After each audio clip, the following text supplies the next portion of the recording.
Prem se kaho Shri Krishna Chaitanya Prabhu Nityananda Shri Advaita Gadadhar Shivash Adi Gaur Bhaktivinoda ki jai. Jai. Shri Shri Radha Krishna Gopa Gopinath Shyam Kund Radha Kund Giri Govardhan ki jai. Jai. Vrindavan Dham ki jai. Jai. Nabadip Mayapur Dham ki jai. Jai. Ganga Mai ki jai. Jai. Jamuna Mai ki jai. Jai. Tulsi Devi ki jai. Jai. Bhakti Devi ki jai. Jai. Shamaveta Bhaktavrinda ki jai. Gaur Prem Anande. Hari Hari Bol. All glories to the assembled devotees. Hare Krishna. All glories to the assembled devotees. Hare Krishna. All glories to the assembled devotees. Hare Krishna. All glory to Sri Sri Guru and Sri Gauranga. Hari Hari Bol. Hari Bol. Om Vishnu Padaya Krishna Prishtaya Bhutale Srimate Bhakti Vedanta Shami Iti Namane. Namaste Saraswate Deve Gauravani Pracharini Nirvishesh Shunyavadi Paschatya Deshatarine. I was going to ask Shashi Shekhar Prabhu, I see there, to read the translation of that prayer that we just sang. Hare Krishna. Yeah. Yes, I just need it pulled up on the screen. I know that. Oh, there we go.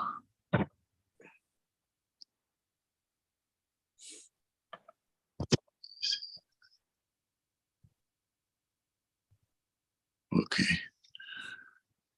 O Keshava, O Lord of the universe, O Lord Hari, who have assumed the form of Balaram, the yielder of the prowl. What's a prowl? What's a prowl? Yeah. Is that it's a plow? Okay. Is that a typo or? I don't know. Maybe there's another word for prowl, but it's a plow. We usually say. Yeah, that's what I was. Okay. All glories to you. On your brilliant white body, you wear garments, the color of a fresh blue rain cloud. These garments are colored like the beautiful dark hue of the river Yamuna, who feels great fear due to the striking of your plowshare. Very good. Yeah. Oh, you want to read it again? Sure. Why don't we read it? We can respond repetitively, responsively. Go ahead. Okay. O Keshava, O Lord of the universe. O Keshava, O Lord of the universe. O Lord Hari, who have assumed the form of Balaram, the yielder of the plow. O Lord Hari, who have assumed the form of Balaram, the yielder of the plow. On your brilliant white body, you wear garments, the color of a fresh blue rain cloud. On your brilliant white body, you wear garments, the color of a fresh blue rain cloud.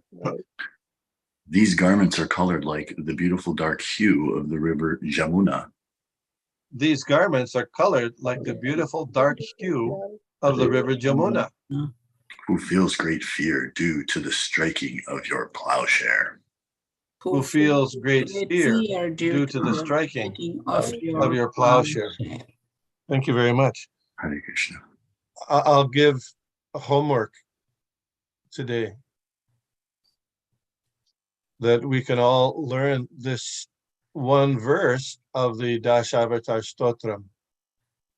Maybe you already know it, but at least this one verse in remembrance and worship of Lord Balaram, because today is his appearance day. Okay. Om Namo Bhagavate Vasudevaya. Om Namo Bhagavate Vasudevaya. Om Namo Bhagavate Vasudevaya. Om Namo Bhagavate Vasudevaya. Om Namo Bhagavate Vasudevaya.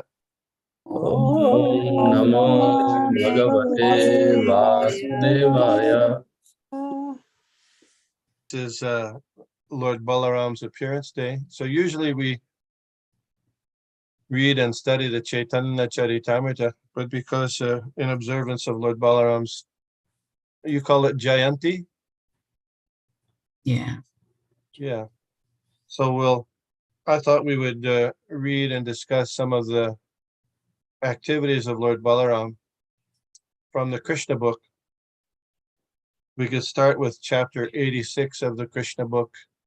And if we don't, yeah. Just before speaking, I'd like to ask for the blessings and permission from the devotees all, but particularly those who are senior by age or advancement in Krishna consciousness. So thank you. Thank you. Om Agyanati Mirandasya Gyananjana Shalakaya Chakshurun Militam Jena Tasmai Shri Gurave Nama Shri Chaitanya Manobhishtam Sthapitam Jena Bhutale Swayam Rupa Kata Mahyam Dadati Shapandantikam Jai Shri Krishna Chaitanya Prabhu Nityananda Shri Advaita Gadadhar Shivashadi Gaur Bhaktivinoda Hare Krishna, Krishna Krishna, Hare Hare, Hare Rama, Rama Rama, Hare Hare. So is it okay we go to the Krishna book, chapter 86? Yeah. Okay. Just a couple of introductory comments also, since this is the Jayanti, Balaram Jayanti. Srila Prabhupada mentions in the Srimad Bhagavatam first canto, he talks that spiritual ceremonies are observed for spiritual personalities. This was in a purport at the passing of grandfather Bhishma. And he says, the respect and recognition of Bhishma are never to be imitated by artificial means, as it has become a fashion to observe the so-called Jayanti ceremony for any and every common man. According to authorized Shastras, such a Jayanti ceremony for an ordinary man, however exalted he may be materially, is an offense to the Lord, because Jayanti is reserved for the day when the Lord appears on the earth. Okay. Yeah. So this is Lord Balaram's appearance, and we know that Lord Balaram appeared as the son of, who's that? Balaram is the son of Rohini. Rohini was, what's that? Rohini. Yeah, Rohini. What was that? What's that? I can't hear. So Rohini was another one of the wives of Vasudeva, like Devaki. Mother Devaki had 6 pregnancies prior to Baladev. But those pregnancies, when the child was born, each one of those babies was presented by Vasudeva to Kamsa, according to his promise that he gave at the time of his marriage to Devaki. You remember this? Because Kamsa wanted to kill Devaki right then and there when he heard the Akashvani that the 8th child of this sister will kill you. So he wanted to murder Devaki right then and there, but Vasudeva first preached to him about the eternality of the soul and the temporariness of this body. But that didn't seem to, that only temporarily stopped Kamsa. But what really convinced him was when Vasudeva, who was known as a man of his word, promised to present each one of the children, if there happened to be any children, to Kamsa, and he could do with them as Kamsa liked. So he did so.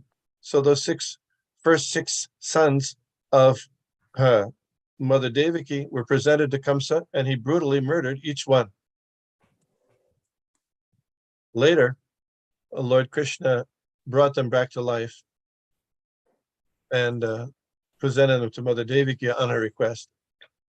The seventh child, the seventh pregnancy, was Lord Balaram. But it appeared that Devaki had a miscarriage.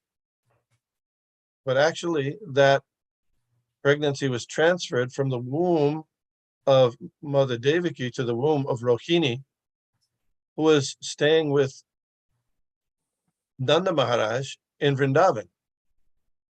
So it seemed like the seventh pregnancy of Devaki was a miscarriage. But actually, it was transferred to the womb of Rohini, and later she gave birth. So therefore, Lord Balaram is known as Rohini Nandana.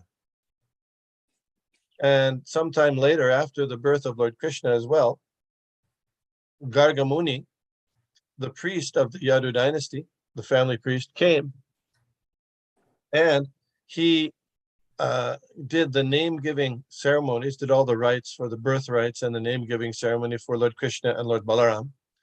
And he suggested that the name for Lord Balaram should be two, Shankarshan, Balaram, and three, Baladev and Baladev, Bala. Sankarshan, why Sankarshan? Karshan means coming together, Sankar, bringing together, fully bringing it together, because Lord Balaram would solidify the relationship between the family of the Yadu dynasty and the families living in Vrindavan, Nanda Maharaj, Jashoda. And also Balaram, because he has strength, very, very powerful strength. And he used that for spiritual purposes. There's the verse in the Vedic literature, Nayam Atma Balahinena Labhya. Have you heard that verse?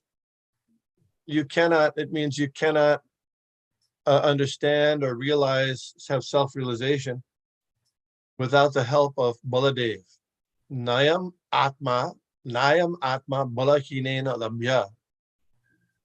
You cannot become self-realized without the mercy of Baladev. So, there's Vivekananda. He interpreted that to be that unless you become stout and strong like a bull or a buffalo, you cannot realize the self. And so then he encouraged his followers to exercise and become very stout and strong and develop their muscles and eat meat. You have to become strong like a tiger, otherwise you cannot realize yourself. But Balahinena Labhya, the real understanding of this is that it doesn't mean by physical strength you can realize God. No, but it means by spiritual strength. So Baladev, Lord Balaram, is the person who gives the devotee spiritual strength to make progress in Krishna consciousness and be able to not be affected by Maya, the three modes of material nature. So that's by the mercy of Balaram, we have that blessing. So we pray today on Lord Balaram's appearance day particularly, but every day, but particularly for this spiritual strength to be able to resist the temptations and machinations of Maya. In the Brahma Samhita, it's stated, you might know this verse, Advaitam, Achyutam, Anadim Anantarupam Adyam Purana Purusham Navayovanam Cha Vedeshu Dullabam Adulabam Atma Bhakto Govindam Adi Purusham Tamaham Bhajami. So Lord Brahma, in describing Govinda, the primeval original Lord, he says, Advaitam, he's non-dual, Advaita, Achyuta, he never falls down. Anadi, he doesn't have a beginning. Anadi, sometimes people ask, well, where does God come from? So Lord Brahma says, Anadi, he has no beginning, he has no source. Anadi, Anantarupam, and he has unlimited forms. So this seems like it's contradictory. On one hand, he's Advaita, he's one, but on the other hand, he's got Anantarupam, unlimited forms. Adyam, he is the original. Purana Purusham is the oldest person, Navayovanam cha, but he's ever fresh youth. Vedeshu Durlabam, he's not easily understood. It's difficult to understand him by study of the Vedas. Adurlabam, but not, he becomes easily understood, Atma Bhakto, by the process of surrender and devotional service for pleasing him. Govindam Adi Purusham Tamaham Bhajami. So they're unlimited, Ananta Rupam forms, and these forms of Godhead are elaborately described in the teachings of Lord Chaitanya to Sanatana Goswami in the Chaitanya Charitamrita. We won't find the details given in the Bhagavad Gita or Srimad Bhagavatam, but they're found in Chaitanya Charitamrita. The details of all the different types of avatars, of incarnations and expansions of the Supreme Personality of Godhead. Some of the expansions of Krishna, so this is, usually, we don't expand ourselves. It's something mind-boggling. But Krishna, as the Supreme Personality of Godhead, he can make not only one other Krishna, but thousands of other Krishnas, millions of other Krishnas, exactly the same. That's one kind of expansion. So when he left his 16,108 palaces in Dwaraka, with 16,108 Krishnas one in each palace for each queen. But then he merged as one. So all of those Krishnas were exactly the same potency. But Baladev or Balaram, Sankarshan, he's another kind of expansion of Krishna. Another kind of expansion. So he is not exactly the same as Krishna, but he has practically the same potency as Krishna. The only, his color is, like we said in this verse, white, dazzling white, and his garment is blue. Lord Krishna's garment color is what? Pitambar. Yeah, he's got yellow color. And Lord Balaram also plays on the flute. So it's practically the same as Krishna, but just some slight differences, a different kind of expansion. These are Vishnu Tattva expansions, the same category as Krishna, but slight difference. Then there's from Balaram or Baladev, all the other different, the Chaturvyuha expands, Vasudev, Sankarshan, Pradyumna, and Aniruddha. And from that Sankarshan, Narayan expands. And from Narayan, a second Chaturvyuha of Vasudev, Sankarshan, Pradyumna, and Aniruddha. And from that second Sankarshan, Mahavishnu expands. So there's all these different expansions. But these expansions are not exactly the same as Lord Krishna or Lord Balaram. You follow? These are Angsha, Kala. So they have 94% of Krishna's qualities. So that's all coming from Lord Balaram. Lord Balaram being the original expansion of Krishna, particularly his function is that he serves Krishna. And he's considered the original spiritual master, the original guru in that way. And he provides services to Krishna in so many different ways. His couch, we say that in the ISKCON, we have a mridanga, and the first mridangas were called Balaram mridangas, if you remember, because they're part of Lord Krishna's paraphernalia for service of Krishna, so it's taken care of by Lord Balaram. Lord Krishna's shoes, all the expansions of Lord Balaram are used or meant to serve Krishna, the original personality of Godhead. So this is Lord Balaram. Just to have some introduction about Lord Balaram. So I chose a couple of chapters of this Krishna book to help us remember Lord Balaram, and then I'm going to ask some questions about this as we go along. But if I could have Shashi Shekhar Prabhu, are you still there? Hare Krishna, yes. If you don't mind, if you could just we'll read this one up through when the finish of the kidnapping of Subhadra is over, okay? And then we'll talk. Okay. Thank you. The kidnapping of Subhadra and Lord Krishna's visiting Shrutadev in Bahulashva. After hearing of the incidents described in the last chapter, King Parikshit became more inquisitive to hear about Krishna and his pastimes. And thus he inquired from Shukadev Goswami how his grandmother Subhadra was kidnapped by his grandfather Arjuna at the instigation of Lord Krishna. King Parikshit was very eager to learn how his grandfather kidnapped and married his grandmother. Thus, Shukadev Goswami began to narrate the story as follows. Once upon a time, King Parikshit's grandfather Arjuna, the great hero, was visiting several holy places of pilgrimage, and while thus traveling all over, he happened to come to Prabhasha Kshetra.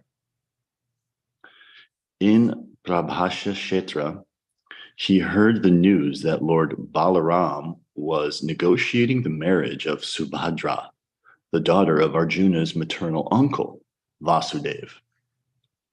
Although her father Vasudeva and her brother Krishna were not in agreement with him, Balaram was in favor of marrying Subhadra to Duryodhana. Arjuna, however, desired to gain Subhadra's hand himself. As he thought of Subhadra and her beauty, Arjuna became more and more captivated with the idea of marrying her, and with a plan in mind, he dressed himself like a Vaishnav sannyasi, carrying a tridanda in his hand. Okay, let's stop right there. So you got the picture, isn't it? So Arjuna is on Tirtha Yatra, right? He's traveling and he stops at Prabhash. And in Prabhash, he hears that Lord Balaram is trying to arrange the marriage of his sister, Subhadra, with Duryodhana. Although the father, Vasudeva, and Krishna himself, they're not in favor of this. So how is it that Arjuna is going on Tirtha Yatra? You know this? Was this when they were in exile? No. Good guess, but no.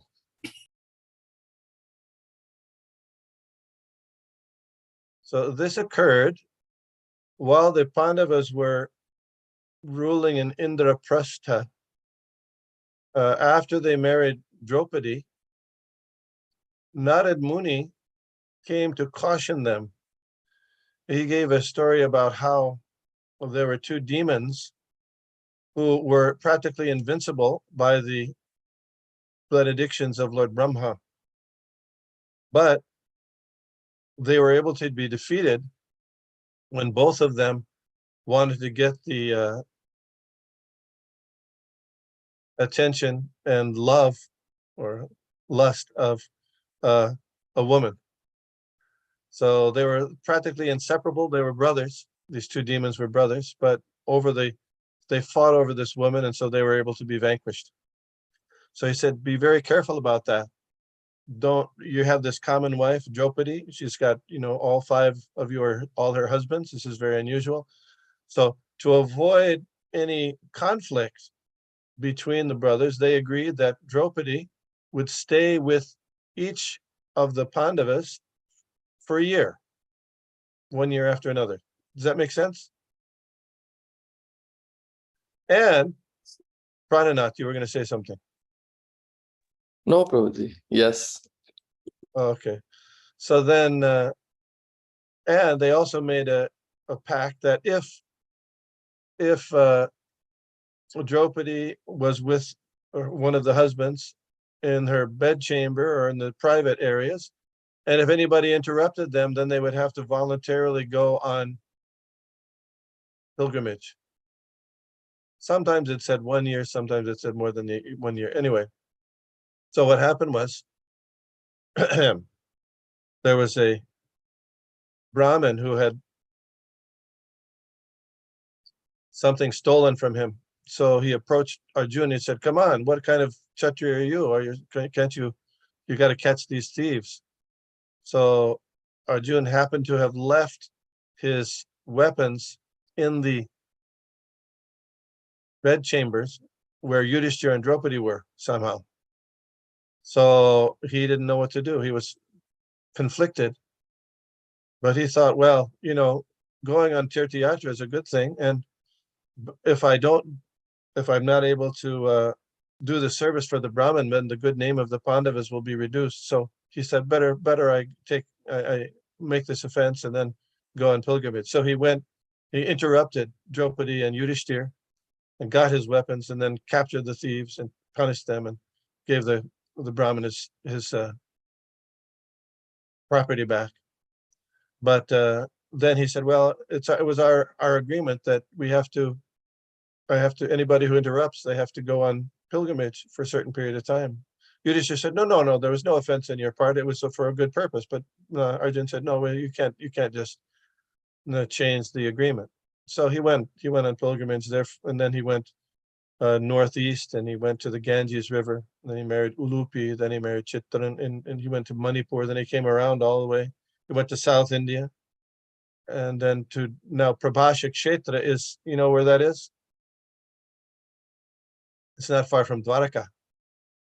So that was in this time. Still, all the other Pandava brothers were there in the Prashta, but here. So yeah, so he's there, and it's very interesting that Lord Balaram, he was negotiating the marriage of Subhadra to who?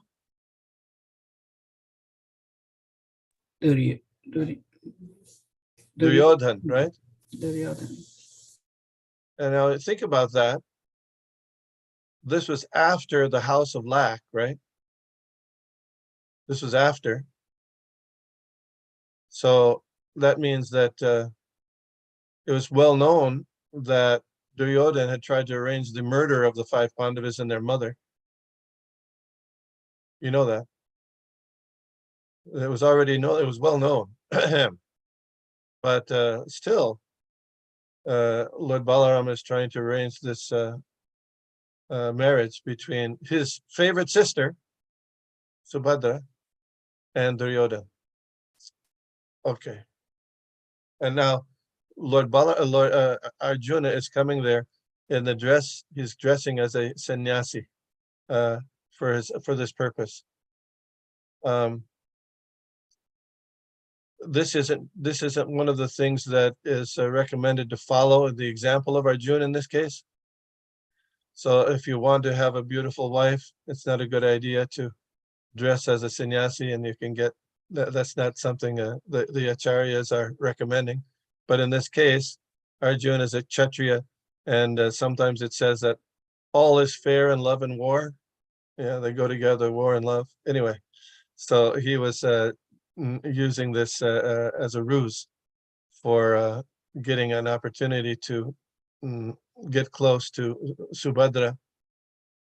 So then the question might be, where did Arjuna see Subhadra before? He said he knows of her beauty. As he thought of Subhadra and her beauty, he became more and more captivated. This is while he's still in Prabhas Kshetra. So when did he know of her beauty? Mother Vindyavali. You're muted. What happened? Said Prabhu.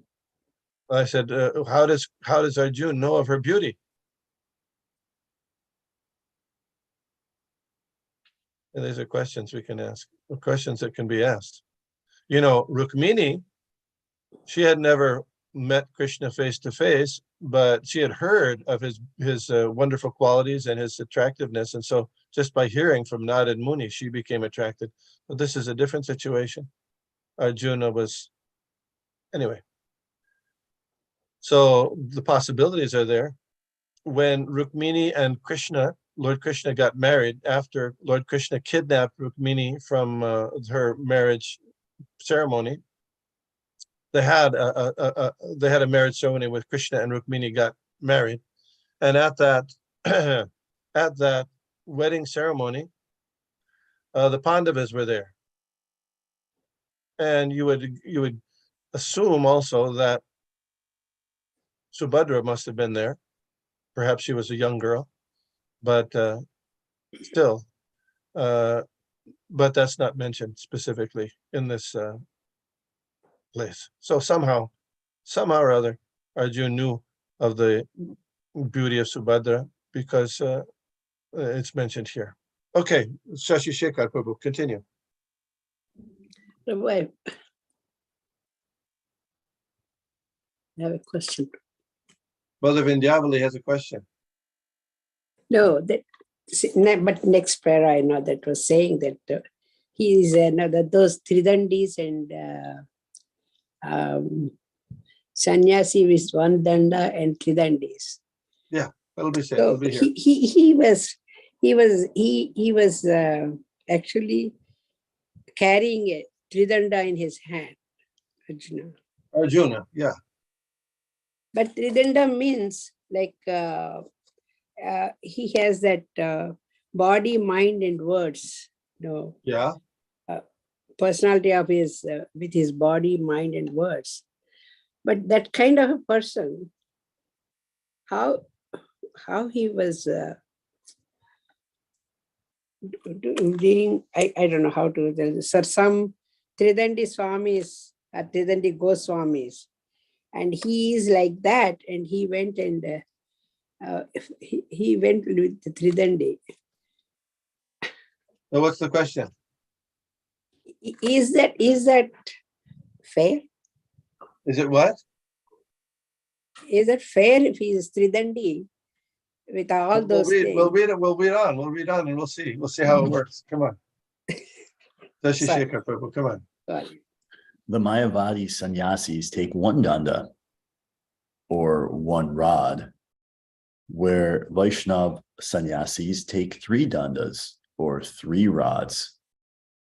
The 3 rods or tridanda indicate that a Vaishnav sannyasi vows to render service to the Supreme Personality of Godhead with his body, mind, and words. The system of Tridanda sannyas has been in existence for a long time, and the Vaishnav sannyasis are called Tridandis, or sometimes Tridandi Swamis, or Tridandi Goswamis. Sannyasis are generally meant to travel all over the country for preaching work, But during the 4 months of the rainy season in India from July through October, they do not travel but take shelter in one place and remain there without moving. This non-movement of the sannyasi is called Chaturmasya Vrat. When a sannyasi stays in one place for these 4 months, the local inhabitants of that place take advantage of his presence to become spiritually advanced. Arjuna, in the dress of a Tridandi sannyasi, remained in the city of Dwarka for the 4 months of the rainy season, devising a plan whereby he could get Subhadra as his wife. None of the inhabitants of Dwarka, including Lord Balaram, could recognize the sannyasi to be Arjuna. Therefore, all of them offered their respects and obeisances to the sannyasi without knowing the actual situation. One day, Lord Balaram invited this particular sannyasi to lunch at his home. Balaramji very respectfully offered him all kinds of palatable dishes, and the so-called sannyasi was eating sumptuously. While eating at the home of Balaramji, Arjuna was simply looking at beautiful Subhadra, who was very enchanting to great heroes and kings. Out of love for her, Arjuna's eyes brightened, and he looked at her with glittering eyes. Arjuna decided that somehow or other, he would achieve Subhadra as his wife, and his mind became agitated on account of his strong desire. Arjuna, the grandfather of Maharaj Pariksit, was himself extraordinarily beautiful, and his bodily structure was very attractive to Subhadra, who decided within her mind that she would accept only Arjuna as her husband. As a simple girl, she was smiling with great pleasure looking at Arjuna. Thus, Arjuna also became more and more attracted by her. In this way, Subhadra dedicated herself to Arjuna, and he resolved to marry her by any means. He then became absorbed 24 hours a day in thought of how he could get Subhadra as his wife. He was afflicted with the thought of getting Subhadra and had not a moment's peace of mind. Once upon a time, Subhadra, seated on a chariot, came out of the palace fort to see the gods in the temple. Arjuna took this opportunity and, with the permission of Vasudeva and Devaki, he kidnapped her. After getting on Subhadra's chariot, he prepared himself for a fight. Taking up his bow and holding off with his arrows, the soldiers ordered to check him. Arjuna took Subhadra away. While Subhadra was thus being kidnapped by Arjuna, her relatives and family members began to cry, but still he took her, just as a lion takes his prey and departs.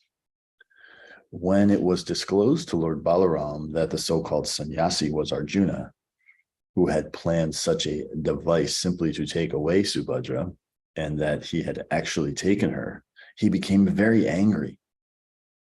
Just as the waves of the ocean become agitated on a full moon day, Lord Balaram became greatly disturbed. Lord Krishna was in favor of Arjuna. Therefore, along with the other family members, he tried to pacify Balaram by falling at the feet and begging him to pardon Arjuna. Krishna convinced Lord Balaram that Subhadra was attached to Arjuna, and thus Balaram became pleased to know that she wanted Arjuna as her husband. The matter was settled, and to please the newly married couple, Lord Balaram arranged to send a dowry consisting of an abundance of riches, including elephants, chariots, horses, men servants, and maidservants. Okay, that's good.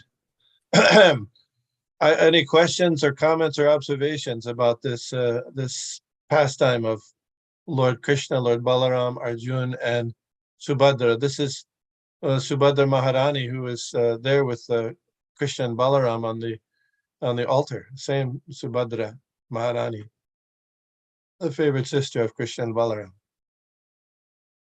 Questions, comments, come on. So one question I have is, it seems implausible or difficult to understand how Balaram wouldn't be able to tell that Arjuna, the sannyasi was actually Arjuna. What do you make of that? Maybe it's, the only thing I could think of is there's like some like yoga maya potency that's bewildering Balaram to not see and notice that Arjuna was actually, it was actually Arjuna. I don't know. Yeah. So when Bhim and Arjuna came into the Swayamvara of Draupadi, there was a whole spectator arena. It was a big arena. So they walked in, Bhim and Arjuna, and nobody could recognize them, even though Duryodhan was there, Karna was there. They were classmates. They were in the same school with Dronacharya. The only person who could recognize them was Lord Krishna. He pointed out, see that person with they're walking like a lion? That's Bhim. So on one side, they must have been really good in disguise. They're different talents or skills that someone can get. So they must, because Kshatriyas, they would go in disguise to into the, like Lord Ramchandra went in disguise in his kingdom to see what people are talking about him. So they would do that. They would go in disguise. So they must have been very good in disguise. But at the same time, what you say is also correct. Krishna is the deluding potency, so he can make anybody not understand. But these are, Balaram, the Supreme Personality of Godhead. He didn't recognize him. So that's, Balaram is the Supreme Personality of Godhead. He can know everything. So Krishna, as you say, must have done some deluding potency as well. So I think both things are correct. I have a question. Mike, Yeah. Hare Krishna. Isn't it strange that Subhadra, being so chaste, would be looking at a sannyasi that way? That's a good question too. It was often the case that young girls prior to their marriage would serve the sages and renunciants. For example, when Kunti was still a Kumari, it means she was prior to her marriage, Durvasa Muni came to their palace, and she was in the palace of Kunti Bhoja. And Maharaj Kunti Bhoja had her serve this sannyasi. So the fact is, if he is a real sannyasi, there shouldn't be any problem. Okay. But this is you're correct. You're absolutely correct that this is quite unusual, because Arjuna is not a ordinary, regular, real sannyasi. He was, like I said, all fair in love and war. So he was doing this for his own purpose. So it's quite unusual. You're right. Thank you. Hare Krishna. I just have one other thing I don't want to. Oh, you're in Syracuse. Oh, Yeah, okay. we're in Syracuse. Okay. Yes. What else? So in relation to the dowry consisting of riches, elephants, horses, so the dowry consisted of men servants and maid servants. Yeah. So would that be like, I mean, the thing that comes to mind is like, are they property like slaves, in the sense that these men, how could you give over people as a dowry? Are they property? So like in the Vedic times, in this, were certain people essentially like property of the higher classes? Is that how it works? Good question. How is a maid servant, or how is a manservant, how are they looked at in the case of, in terms of their being slaves or not? That's your question. Yeah, I mean, it almost seems here as if they were some kind of property, right? Some kind of like there was to be given to someone. I mean, I don't know. It's really not so important. I'm just kind of wondering what the. Sure, it's a good question. It's a good question. my understanding is it's like, you have people like professional football players when they get traded, right? Hmm. From one team to the other. Are they property? They Yeah. have they have a work contract, right? That they agree to. And so it's not that they were slaves. They had some, independence, but there's also a work contract agreement. So we see that one of the maidservants of the queens of Kashi was the mother of Vidura. So it wasn't that they were, completely controlled, no. But there was some kind of work arrangement. Or like, for example, when the Pandavas Yudhishthir was playing with dice with Shakuni. So he he lost his brothers. Well, how can you lose your brother if they're not his property? But what he lost was their allegiance to him. So it's like that, like a a work contract, or just like in the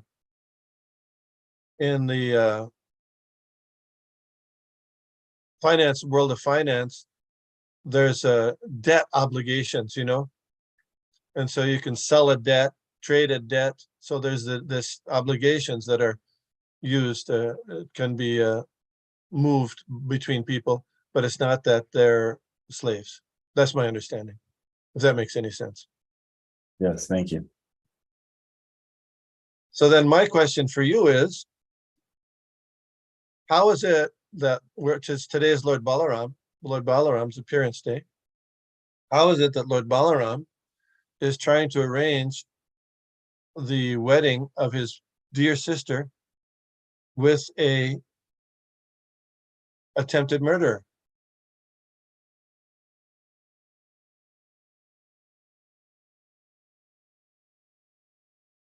What's your answer? He considered Duryodhan his favorite disciple also. He taught him how to use the Gada. Yes, he was. Therefore, another name for Lord Balaram is Duryodhan Guru. Wow. That's another name for Lord Balaram. And you'll find in there's a book called the Garga Samhita. Maybe some of you have seen it. It's pretty much bona fide. Some parts in the Srimad Bhagavatam quotes the Garga Samhita. Anyway, in the Garga Samhita, a few things are mentioned. One thing is that there's a whole description of prayers by Duryodhan to Lord Balaram. Some people recite those prayers on Balaram Jayanti. Although, in my understanding, Srila Prabhupada never recommended that. You might consider that point. So Duryodhan is glorifying Lord Balaram in many ways. So how is it that, so we have this relationship between Duryodhan, who tried to kill the Pandavas. Not only that, when Lord Krishna came to Hastinapur to try to make peace, what did Duryodhan do?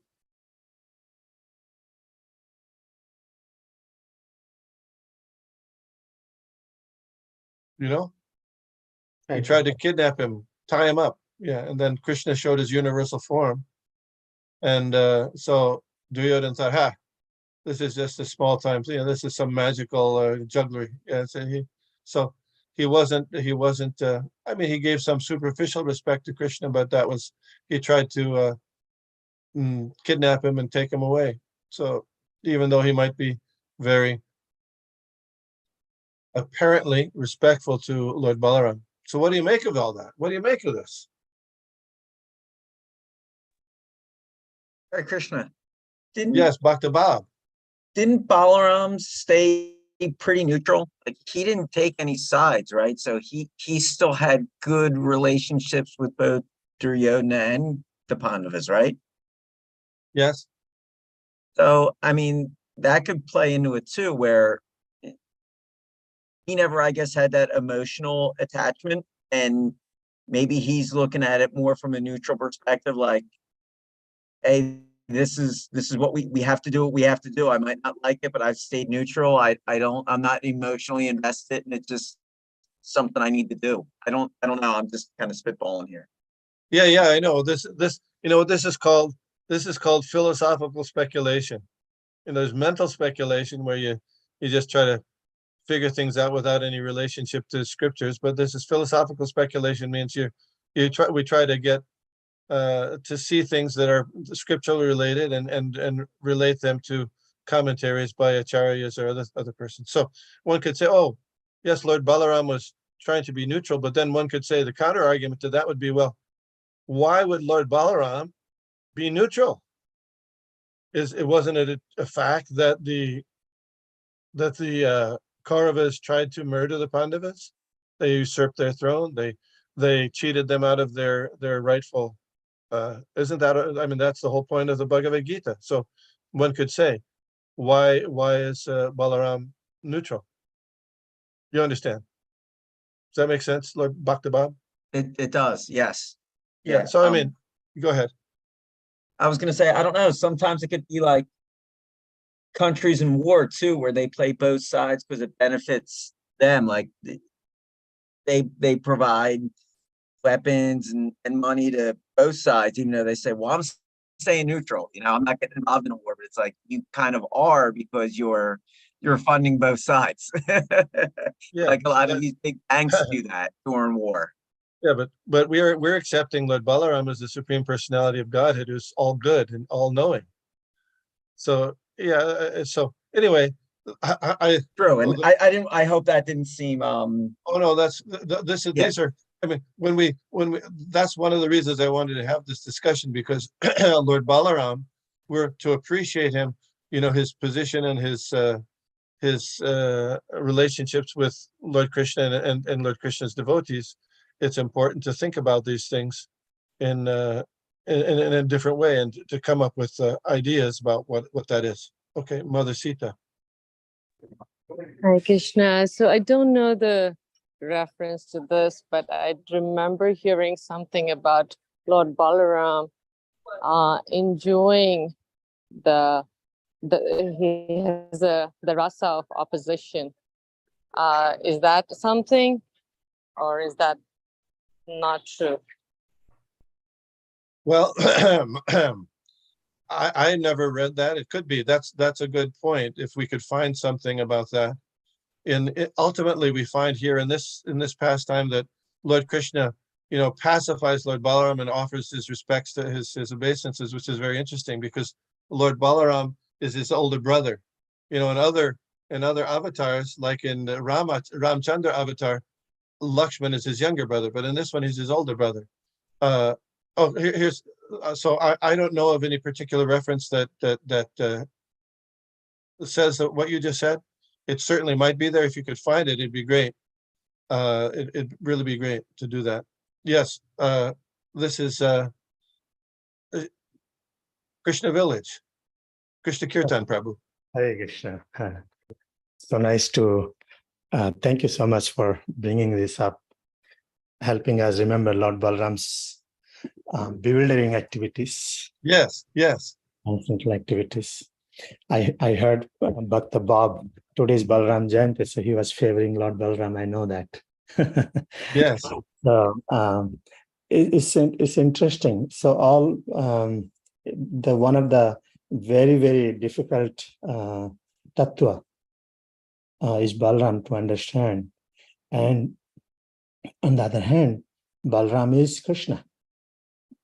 And how Lord Krishna, it's not very easy to understand Lord Krishna's transcendental activities. You mentioned about, I think, Prakasa Vigraha and Vilasa Vigraha. There's no difference between Balaram and Krishna. And one side he supports Duryodhan, and another side it supports Krishna. So we can understand that Krishna is not partial to anyone. Samaham Sarvabhutesu.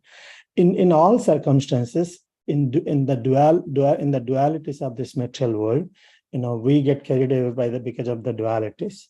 But the Lord is always well-wisher and friend of every living entity. So his activities in the form of Balaram is always bewildering, but it's always been interesting. But ultimately, it is Krishna only. He's Krishna only. So that's the sum of the point I wanted to share. He's Krishna. Yes. And of course, the last part of this, the last part of the verse that you quoted is that he says he's equal to everyone, but still he gives special favor to the bhaktas. You didn't quote that Right. part. Yeah, Right. you know that. Yeah. Yeah. So there's a Mother Sita just put a thing in the chat about by Chaitanya Charan, which I also read. There's actually that same article is there on the in the Dandavats.com. There's two articles on this point in Dandavats.com, one by this devotee and another by a devotee named Madhavananda. Actually, neither of them give conclusive evidence from the Shastras.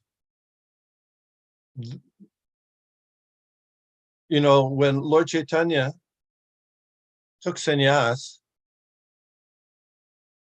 he kept his brahmachari name. Chaitanya is a name for a brahmachari, and who's a servant of a sannyasi named Bharati. Did you know that? So why did he do that? Why did he keep the brahmachari name, Chaitanya, instead of getting a sannyas name? There's so sannyas names are Puri, Bharati, Saraswati. Why did he do that? You mean, why did he keep the brahmachari the title? Yes. Yes. No, I think brahmachari is when one takes brahmachari, that's the brahmachari title is given. Yeah, but he took sannyas and he kept the brahmachari title even after taking sannyas. Sri Chaitanya Mahaprabhu, he was a sannyasi. How is that? But does it have a brahmachari title? Chaitanya is a brahmachari name, yes. They say no, okay. Chaitanya Swarup, yeah. So why is that?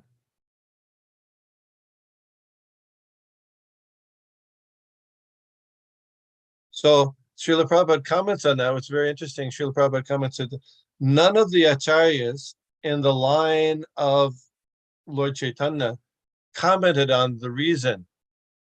None of them, until Srila Bhaktisiddhanta Saraswati Thakur did. None of the acharyas commented. Then he commented that to show that the brahmachari even when you take sannyas, even a sannyasi remains a servant of the spiritual master. That's his reason for keeping the brahmachari name. You understand? You follow? Yeah. So even though nobody had said so, Srila Bhaktisiddhanta Saraswati Thakur, he put forward that explanation. So in this question of why is Duryodhan apparently favoring Lord Balaram, I didn't find any information from the acharyas. Why? I see what the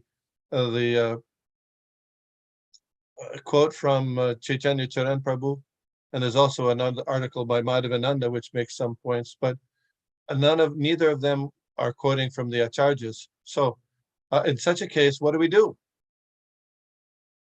As Krishna Kirtan Prabhu said, wow, we'll try to look for some references given by the acharyas, but this is a mind-boggling situation of the activities of Lord Balaram, distinct from Lord Krishna. Yeah, Krishna and Balaram works in wonderfully strange ways. Would you want to marry your favorite sister to an attempted murderer? I ask you, would you? You asking me? Yeah. And I was saying, it's achintya. It's the whole process is, in a material point of view, we can see the activities, but ultimately, the inconceivable potencies of the Lord or the achintya, how his activities are very difficult. It's not very easy to understand the purpose behind. Yes, yes. So we hear about Lord Balaram. We hear about his strength. We hear about how he. The next one we were going to read about how he did service for the sages of Naimisharanya by liberating Romaharshan Sutta and installing his. In another way, is Lord Balaram has come to assist Lord Krishna in his pastimes. Yes, he's assisting. Yeah. So his Krishna's desire to have Subhadra get married to Arjuna, and Lord Balaram is assisting in this in his pastime. Oh, so then he's assisting him by trying to arrange the marriage between Subhadra and Duryodhana. Exactly, because the demons also they come and assist Lord Krishna in their pastimes, but they form in the form of as enemy. So Lord Balaram is also assisting Lord Krishna in his pastime by creating this beautiful leela, so the devotees can relish, and that's what I understand. Oh yes, this is so that's everything. Everything really works under the heading of it's a pastime of Lord Balaram and Krishna and their devotees and Mother Subhadra Maharani. Yes, that's certainly consistent with Vedic and the Acharyas. Certainly, this is because it is Krishna's leela. Krishna did want Arjun to marry Subhadra. Vasudeva didn't want, and Krishna both didn't want Subhadra to marry Duryodhana. So he arranged it in this way. Anyway, this is just, I thought it was an interesting point to discuss on Lord Balaram's appearance day. That was just one point. Lord Balaram ki jai. Jai. Yeah. No conclusion. Prabhuji, Yes. Can we extrapolate from the first canto where Bhishma Dev also fought against Krishna, right? And I think Prabhupada explains there in some of the purports about this rasa. Could that be applied to this case? Well, of course we know that.